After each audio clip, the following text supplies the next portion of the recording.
നമസ്കാരം. ബയോഫ്ലോക്ക് മത്സ്യകൃഷിയുടെ 4ാം ഭാഗത്തിലേക്ക് ഏവർക്കും സ്വാഗതം. നമ്മൾ ആദ്യ ഭാഗങ്ങളിൽ സൂചിപ്പിച്ചിരുന്നത് ഒരു സ്ഥലം എങ്ങനെ ബയോഫ്ലോക്ക് മത്സ്യകൃഷിയുടെ ടാങ്ക് നിർമ്മാണത്തിന് ആവശ്യമായ രീതിയിൽ തയ്യാറാക്കാമെന്നതും, 2ാം ഭാഗത്തിൽ നമ്മൾ സൂചിപ്പിച്ചത് അതിൻ്റെ പോണ്ട് നിർമ്മാണം, ടാങ്ക് നിർമ്മാണവുമായിരുന്നു. 3ാമത് ഒരു പ്രധാനപ്പെട്ട ഘടകം തന്നെയായിരുന്നു ഇതിലെ ഫ്ലോക്ക്, അമിതമായി കിടക്കുന്ന ഫ്ലോക്കുകൾ റിമൂവ് ചെയ്യുന്നതിന് ആവശ്യമായ ഡ്രെയിനേജ് സിസ്റ്റം എങ്ങനെ ഇൻസ്റ്റാൾ ചെയ്യുന്നതുമായി ബന്ധപ്പെട്ടായിരുന്നു. ഇന്ന് നമ്മൾ ചെയ്യുന്നത് ഈ ബയോഫ്ലോക്ക് മത്സ്യകൃഷിയുടെ ഏറ്റവും പ്രധാനപ്പെട്ട ഒരു ഘടകം കൂടിയായ നമ്മൾക്ക് ഈ എയറേഷൻ സിസ്റ്റം എങ്ങനെ ഇൻസ്റ്റാൾ ചെയ്യണം എന്നുള്ളതും, എയറേഷൻ സിസ്റ്റം ഉപയോഗിച്ചുകൊണ്ട് തന്നെ അല്ലെങ്കിൽ ഒരു എക്സ്ട്രാ ഒരു പമ്പ് ഉപയോഗിക്കാതെ നമ്മുടെ വെള്ളത്തെ എങ്ങനെ റൊട്ടേറ്റ് ചെയ്യാം എന്നതുമായി ബന്ധപ്പെട്ടും, ഈ എയറേഷൻ മോട്ടറിൻ്റെ ഒരു ലൈഫ് കിട്ടുന്നതിന് വേണ്ടി ഒരു ചേംബർ എന്ന് പറയുന്ന സംവിധാനം നമ്മൾ ഉപയോഗപ്പെടുത്തുന്നത്, ഇതും കൂടിയാണ് നമ്മൾ ഈ വീഡിയോയിൽ ഉൾപ്പെടുത്തുന്നത്. ബയോഫ്ലോക്ക് മത്സ്യകൃഷി നിലവിൽ കേരളത്തിൽ വലിയ പ്രിയം നേടിയിട്ടുണ്ട്. മാത്രമല്ല, കേരള സർക്കാർ ഇതിന് 40% സബ്സിഡി പ്രഖ്യാപിച്ചിട്ടുണ്ട്. എല്ലാ പഞ്ചായത്തുകളിലും 5ഉം 10ഉം 15ഉം തരം ആളുകൾക്ക് ചെയ്യാൻ പറ്റുന്ന രീതിയിലേക്കാണ് ബയോഫ്ലോക്ക് മത്സ്യകൃഷി ഇപ്പോൾ പോയിക്കൊണ്ടിരിക്കുന്നത്. സബ്സിഡി ഇനത്തിലും അല്ലാതെയും ഒരുപാട് ആളുകൾ ഈ കൃഷി ചെയ്യുന്നുണ്ട്. കുറച്ച് ശ്രദ്ധിച്ചാൽ എന്ന് പറഞ്ഞാൽ കൃത്യമായി ഒരു മത്സ്യത്തിന് ജീവിക്കാൻ ആവശ്യമായ ചുറ്റുപാടുകൾ വെള്ളത്തിൽ കൃത്യമായി ചെയ്തു കഴിഞ്ഞാൽ നല്ല ലാഭം ഉണ്ടാവും. അതേപോലെ തന്നെ ഒരു അശ്രദ്ധ സംഭവിച്ചാൽ ലക്ഷക്കണക്കിന് രൂപയുടെ നഷ്ടം സംഭവിക്കുന്ന ഒരു മത്സ്യകൃഷി. നമ്മളിന്ന് ചെയ്യാൻ പോകുന്നത് ഈ എയറേഷൻ സംവിധാനം എങ്ങനെ ചെയ്യുന്നു എന്നുമായി ബന്ധപ്പെട്ടും, അതിലേക്ക് എങ്ങനെ ഈ എയറേഷൻ സംവിധാനം എങ്ങനെ കണക്ട് ചെയ്തു എന്നുമായി ബന്ധപ്പെട്ട വീഡിയോ ആണ് നമ്മൾ ഉദ്ദേശിക്കുന്നത്.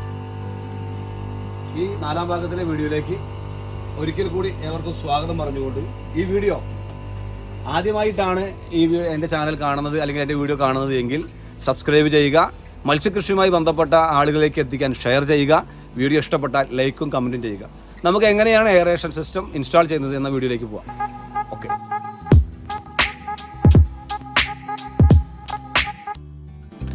ബയോഫ്ലോക്ക് മത്സ്യകൃഷിയുടെ പുതിയ വീഡിയോയിലേക്ക് ഏവർക്കും സ്വാഗതം. നിങ്ങളിപ്പോൾ കാണുന്ന ഈ മോഡലാണ് നമ്മൾ ബയോഫ്ലോക്ക് പോണ്ടിൽ എയറേഷൻ സംവിധാനത്തിന് വേണ്ടി സെറ്റ് ചെയ്യാൻ പോകുന്നത്. ഇത് എങ്ങനെയാണ് നമ്മൾ നിർമ്മിച്ചത്, അതുമായി ബന്ധപ്പെട്ട കാര്യങ്ങൾ എന്തൊക്കെയെന്ന് നമുക്ക് കേൾക്കാം.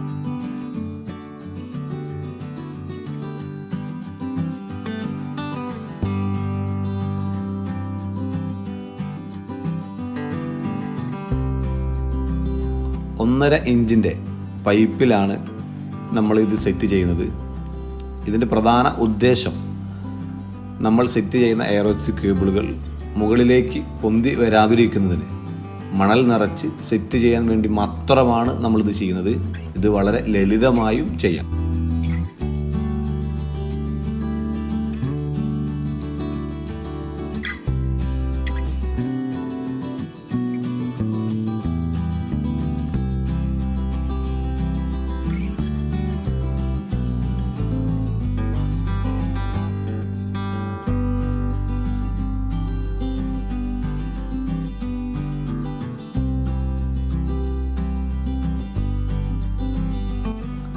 സാധാരണ നമ്മൾ യൂട്യൂബിലൊക്കെ കാണുന്ന വീഡിയോകളിൽ 1 ഇഞ്ചിൻ്റെ അല്ലെങ്കിൽ 1/2 ഇഞ്ചിൻ്റെ പൈപ്പുകളിൽ മണൽ നിറച്ച് അതിന് മുകളിൽ ഇഷ്ടിക വെച്ച് അല്ലെങ്കിൽ കല്ലോ ഇതര സാധനങ്ങളോ വെച്ച് ഭാരം കയറ്റി വയ്ക്കുന്ന ഒരു രീതി നമ്മളെല്ലാവരും കണ്ടിട്ടുണ്ട്.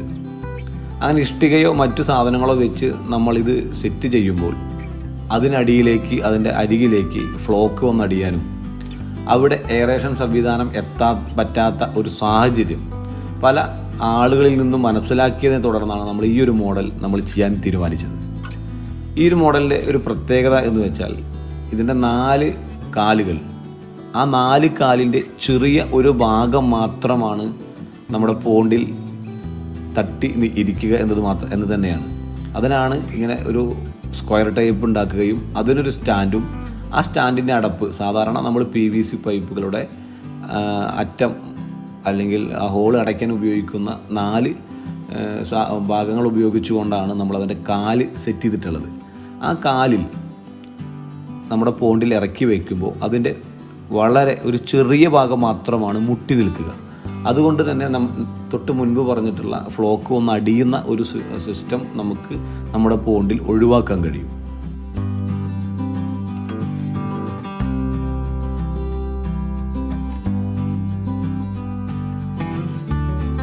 ഇതിൽ നമ്മൾ ഭാരത്തിന് വേണ്ടി ഞാനിപ്പോൾ പാറപ്പൊടി കുറച്ച് ഇറക്കിയിട്ടുണ്ടായിരുന്നു.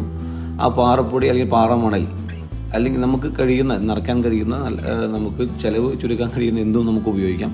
നമ്മുടെ വീട്ടിൽ കുറച്ച് പാറപ്പൊടി ഉണ്ടായിരുന്നു. നമ്മൾ ആ പാറപ്പൊടി ഇട്ട് അത് മുഴുവൻ നിറച്ച് നല്ല ഒരു കനത്തിലേക്ക് ആ സംവിധാനം എത്തി നിൽക്കും.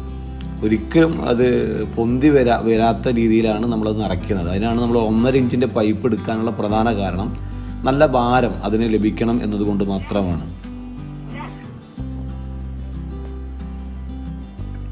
ഏകദേശം നമ്മുടെ ആ എയറോക്സി കേബിൾ സെറ്റ് ചെയ്യുന്നതിനാവശ്യമായ സ്റ്റാൻഡിൻ്റെ പണി ഏകദേശം പൂർത്തീകരിച്ചിട്ടുണ്ട്.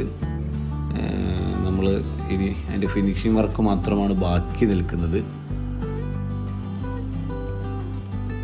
നിങ്ങൾക്ക് നോക്കുമ്പോൾ മനസ്സിലാവും അതിൻ്റെ 4 കാലിൻ്റെ ഒരു വശം മാത്രമാണ് നമ്മുടെ പോണ്ടിൽ തട്ടി നിൽക്കുകയുള്ളൂ. ബാക്കി ഭൂരിപക്ഷം ഭാഗം മുകളിലേക്കാണ്.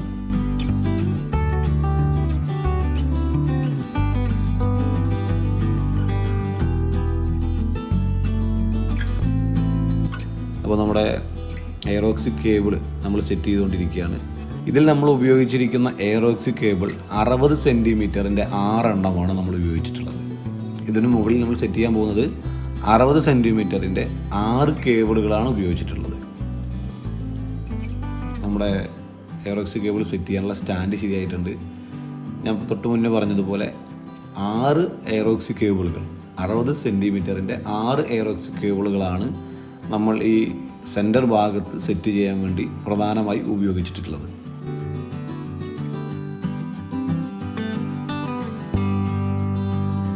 ഇനി നമ്മൾ ചെയ്യാൻ പോകുന്ന ഒരു സംവിധാനം എന്ന് പറയുന്നത്, പൊതുവേ നമ്മൾ യൂട്യൂബ് ചാനലുകളിലോ വീഡിയോകളിലോ ഒന്നും നമ്മുടെ ശ്രദ്ധയിൽപ്പെടാത്ത ഒരു വിഷയമാണ്. ഇത് എയർ ചേംബർ എന്നാണ് പറയുന്നത്. 4 ഇഞ്ചിൻ്റെ പൈപ്പിലാണ് നമ്മളിത് സെറ്റ് ചെയ്യുന്നത്. ഇതുകൊണ്ട് നമ്മൾ ഉദ്ദേശിക്കുന്നത്, നമ്മൾ ഉപയോഗിക്കുന്ന എയറേറ്റർ മോട്ടറിൻ്റെ 120 HP 2 മോട്ടറാണ് നമ്മൾ ഉപയോഗിക്കുന്നത്. ആ മോട്ടറിൻ്റെ ലൈഫിന് വേണ്ടിയിട്ടാണ് നമ്മളിത് ഉപയോഗിക്കുന്നത്. ഏതൊരു വിഷയവും നമുക്കറിയാം, ഉപയോഗിക്കുമ്പോൾ പ്രഷർ കൂടുമ്പോൾ ഓവറായി താങ്ങാൻ പറ്റാത്തൊരു സാഹചര്യം വന്നു കഴിഞ്ഞാൽ അത് കംപ്ലൈൻ്റ് ആവാനുള്ള ഒരുപാട് സാഹചര്യമുണ്ട്. അപ്പോൾ നമ്മൾ ഡയറക്റ്റ് മോട്ടറിൽ നിന്ന് ഇതിലേക്ക് കണക്ഷൻ കൊടുക്കുകയും ഇതിൽ നിന്ന് എയർ ലിഫ്റ്റിലേക്കും എയർ ഗ്രിഡിലേക്കും നമ്മൾ ഓക്സിജൻ എയർ കൊടുക്കുമ്പോൾ തിരിച്ചു വരുമ്പോഴും അത് കൊടുക്കുമ്പോഴും നമ്മുടെ മോട്ടറിന് ഒരു ലൈഫ് കിട്ടും. അതിനു വേണ്ടിയിട്ടാണ് നമ്മൾ ഈ സംവിധാനം ഉപയോഗിച്ചിട്ടുള്ളത്. പെട്ടെന്ന് കറണ്ട് പോകുമ്പോഴോ ഓവറായി കറണ്ട് വരുമ്പോഴോ പെട്ടെന്ന് എന്തെങ്കിലുമൊക്കെ പ്രശ്നം വരുമ്പോൾ പെട്ടെന്ന് നമ്മുടെ മോട്ടറിനെ എഫക്റ്റ് ചെയ്യാതിരിക്കാൻ വേണ്ടിയിട്ടാണ് നമ്മൾ ഈ സിസ്റ്റം നമ്മൾ ഉപയോഗിക്കുന്നത്. നമ്മൾ ഒരുപാട് ആരും ഇത് ചെയ്യുന്നത് നമ്മുടെ ശ്രദ്ധയിൽപ്പെട്ടിട്ടില്ല. എന്നിരുന്നാലും നല്ല ഒരു സിസ്റ്റമായിട്ടാണ് നമുക്ക് മനസ്സിലാവുന്നത്. അതുകൊണ്ടാണ് നമ്മളിതും ഈ വീഡിയോയിൽ ഉൾപ്പെടുത്താനുള്ള പ്രധാന കാരണം.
നമുക്കിനി നമ്മൾ സെറ്റ് ചെയ്ത നമ്മുടെ എയറേഷൻ സംവിധാനം നമ്മുടെ പോണ്ടിൽ നമുക്ക് സെറ്റ് ചെയ്യാനുള്ളൊരു സമയമായിട്ടുണ്ട്.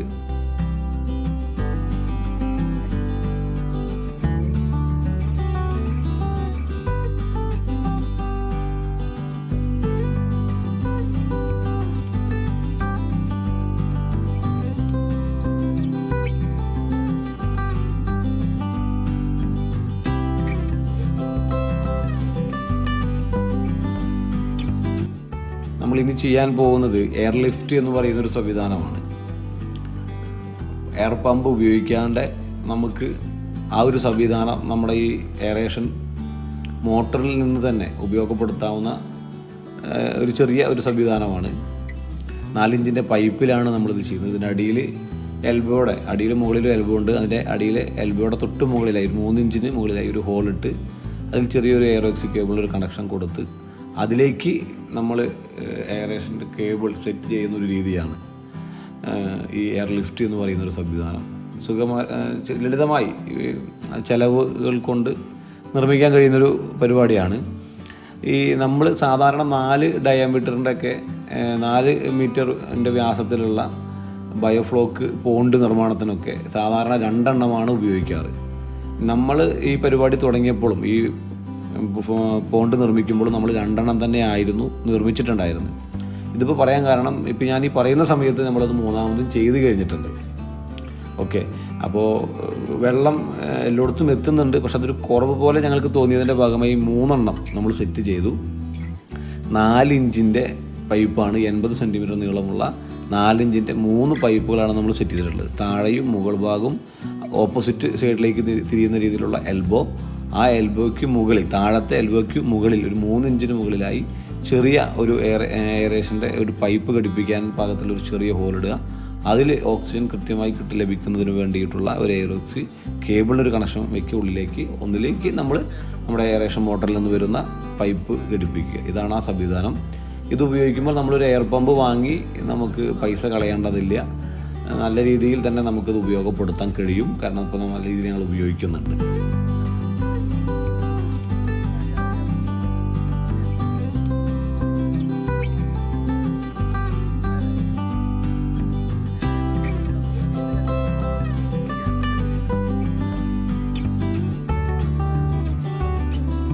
ഇത് വെക്കുന്നതിന് ഞങ്ങൾ ചെറിയൊരു ക്ലാമ്പ് അടിച്ചിട്ടുണ്ടായിരുന്നു. ക്ലാമ്പിന് താഴെ നമ്മൾ ശ്രദ്ധിക്കേണ്ടത് ഒരു സോഫ്റ്റായ ഒരു സ്പോഞ്ചോ അല്ലെങ്കിൽ എന്തെങ്കിലും തുണി കഷ്ണങ്ങളോ കടലാസൊക്കെ വെക്കുന്നത് നല്ലതായിരിക്കും. ടാർപ്പായിക്ക് പ്രശ്നം ഉണ്ടാവാതിരിക്കാം. പിന്നെ നമുക്ക് എയറേഷൻ സംവിധാനം സെറ്റ് ചെയ്യുന്നതിനാവശ്യമായി 16 mm വാൽവുകളും 16 mm ടീ, 16 mm തന്നെ എൽബോ, 16 mm പൈപ്പുകൾ. ഈ തരത്തിലാണ് നമ്മൾ ഈ മോട്ടറിൽ നിന്ന് കണക്ട് ചെയ്യാനും ചേമ്പറിൽ കണക്ട് ചെയ്യാനും ലിഫ്റ്റിലേക്ക് എയർ ലിഫ്റ്റിലേക്ക് കണക്ട് ചെയ്യാനും നമ്മൾ ഉപയോഗിച്ചിട്ടുള്ളത്. 16 mm വാൽവുകൾ, 16 mm tee, 16 mm elbow, 16 mm പൈപ്പുകൾ. ഇതാണ് നമ്മൾ എടുത്തിട്ടുള്ളത്.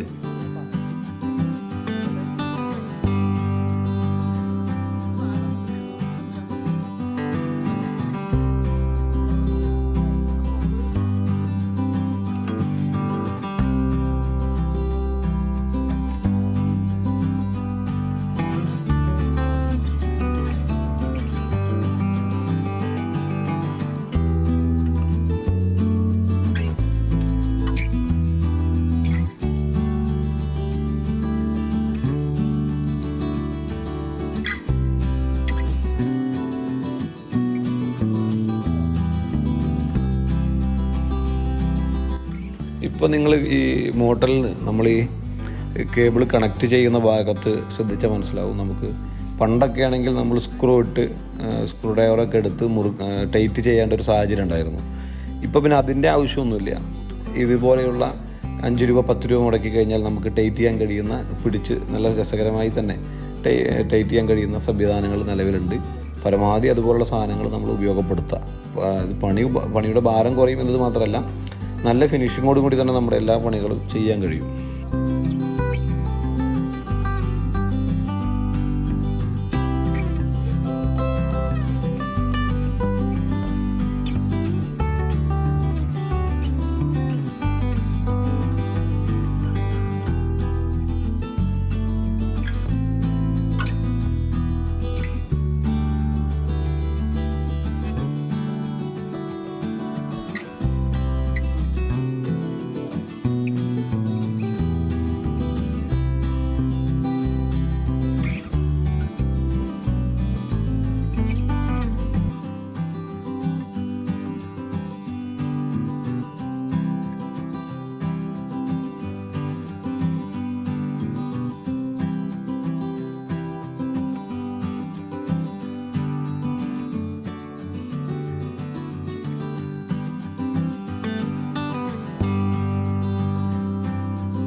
ഇനി അടുത്തത് നമുക്ക് എയറോക്സ് കേബിളിലേക്കും ലിഫ്റ്റിലേക്കുമുള്ള പൈപ്പുകൾ നമുക്ക് ചേമ്പറിൽ നിന്ന് കണക്ട് ചെയ്യേണ്ടതുണ്ട്. അത് നമ്മൾ ആദ്യം മുറിക്കുന്നതിന് മുന്നേ തന്നെ ആവശ്യമായ ദൂരം അളന്ന് അത്യാവശ്യം ലൂസോടുകൂടി, അധികം ഭയങ്കര ടൈറ്റിലോ കറക്റ്റ് നീളത്തിലോ മുറിക്കാതെ ആവശ്യത്തിന് ഉള്ള അളവെടുത്തതിന് ശേഷം മുറിക്കാൻ ശ്രമിക്കുക.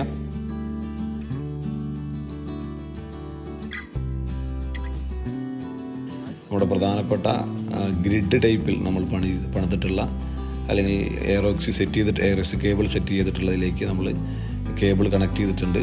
നമ്മൾ കൃത്യമായി അതിലേക്കുള്ള അളവെടുത്ത് കുറച്ച് ലൂസാക്കിയിട്ടാണ് നമ്മൾ മുറിക്കാൻ പോകുന്നത്.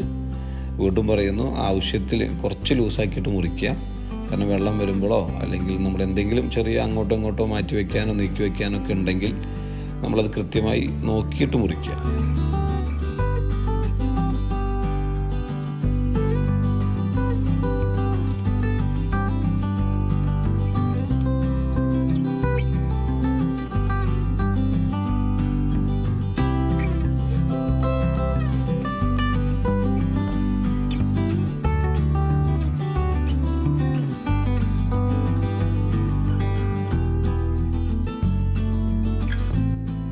ഇനി നമുക്ക് കൊടുക്കാനുള്ളത് എയർ ലിഫ്റ്റിലേക്കുള്ളതാണ്.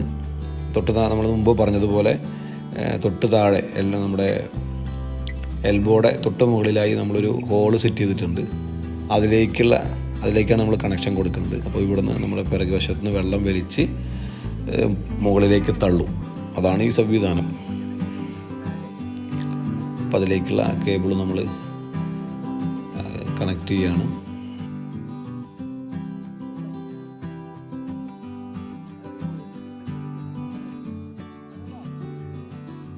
അപ്പോൾ കൈയോടെ തന്നെ നമ്മൾ ടൈ കെട്ടി കഴിഞ്ഞാൽ അവിടെ ഇവിടെയും പൊന്തി നിൽക്കുന്നതോ ലൂസായി കിടക്കുന്നതോ അതൊക്കെ നമുക്ക് ഒഴിവാക്കാൻ കഴിയും.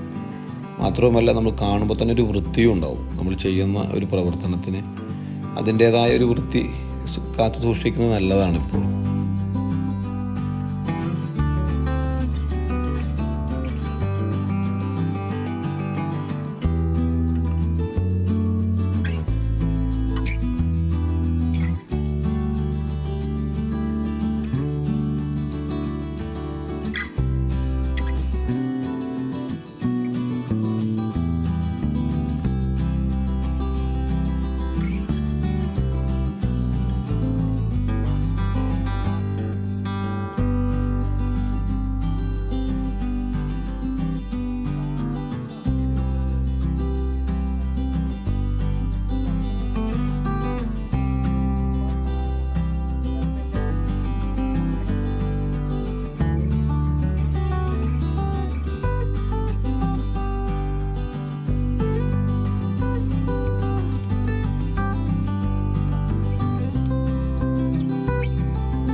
ഏകദേശം നമ്മൾ ചേമ്പറിലേക്ക് കൊടുക്കാനുള്ള കണക്ഷൻ ആയിട്ടുണ്ട്. നമ്മൾ ജോയിൻറ്റുകളൊക്കെ കൊടുത്തു കഴിഞ്ഞു. ഇനി 3 കണക്ഷനും കൂടി നമുക്ക് ചേമ്പറിലേക്ക് കൊടുക്കാം.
പരമാവധി ടൈറ്റ് ചെയ്യണം. കാരണം അവിടെ ഈ ഭാഗങ്ങളിലോ മോട്ടറിൽ നിന്ന് കൊടുക്കുന്ന ഭാഗത്തോ എയർ പോവാതിരിക്കാൻ ശ്രദ്ധിക്കുക. നമ്മൾ ഓണാക്കി പരിശോധിച്ചതിന് ശേഷം നന്നായി ടൈറ്റ് ആക്കുക.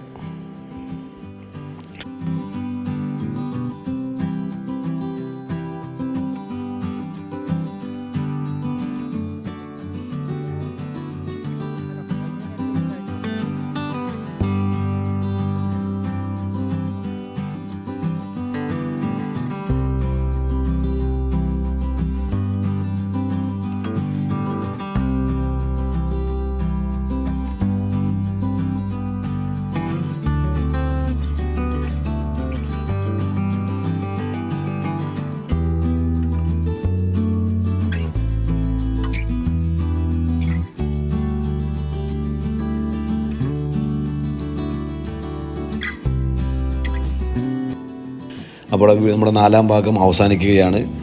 എയറേഷൻ സംവിധാനം സെറ്റ് ചെയ്യുന്നതും എയർ എക്സ് കേബിൾ സെറ്റ് ചെയ്യുന്നത്, എയർ ചേംബർ, എയർ ലിഫ്റ്റ് എന്നീ സംവിധാനങ്ങൾ എങ്ങനെയാണ് നമ്മുടെ ബയോഫ്ലോക്ക് പോണ്ടിൽ സെറ്റ് ചെയ്യുന്നത് എന്ന് നമ്മൾ കണ്ടു.